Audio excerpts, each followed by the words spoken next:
Et donc on sait maintenant que quand on remonte dans le passé, il y a un moment en deçà duquel, ou en amont duquel, je sais pas très bien comment il faut dire, en amont duquel, les équations d'Einstein deviennent fausses physiquement. Le Big Bang est une singularité souvent décrite comme incarnant l'origine de l'univers. Mais est-il possible qu'il ne soit qu'un épisode de son existence ?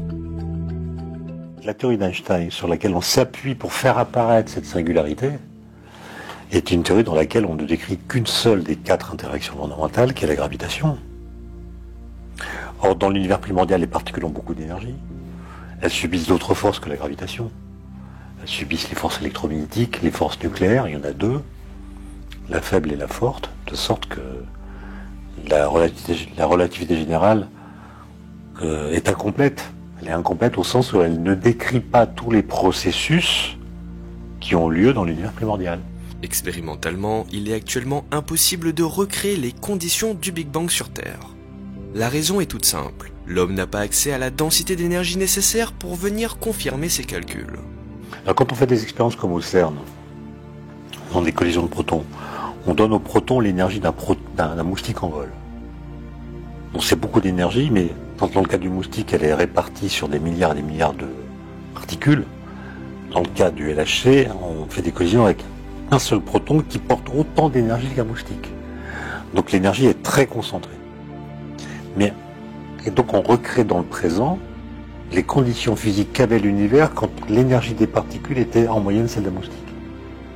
Mais un peu plus tôt dans l'histoire, l'énergie des particules élémentaires, c'était celle d'un TGV en circulation. Vous voyez que, expérimentalement, on est très loin des conditions physiques de l'univers tout à fait primordial. Il est difficilement concevable pour les scientifiques de reproduire un Big Bang miniature, et ainsi de l'étudier. Mais les recherches se poursuivent. Au CERN, les scientifiques explorent les constituants de la matière et les forces qui assurent sa cohésion. Située à la frontière franco-suisse, l'Organisation européenne pour la recherche nucléaire abrite le plus grand et le plus puissant accélérateur de particules au monde. Le LHC, grand collisionneur de hadrons d'une longueur de 27 km.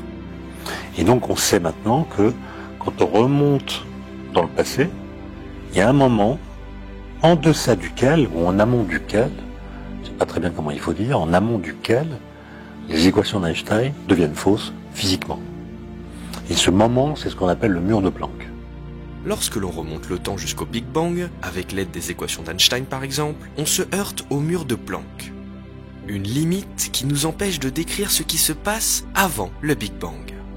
Le modèle cosmologique standard est-il devenu obsolète ? Albert Einstein se serait-il trompé dans ses calculs ? Donc le mur de Planck, si vous voulez, c'est quelque chose qui est un mur théorique qui nous empêche de voir l'origine, si origine il y a eu. Pour aller en amont du mur de Planck, il faut marier tout ça. Physique quantique, relativité générale. C'est très difficile parce que l'espace-temps de la relativité générale est un espace-temps courbé, malléable, élastique, alors que l'espace-temps de la physique quantique, c'est un truc rigide.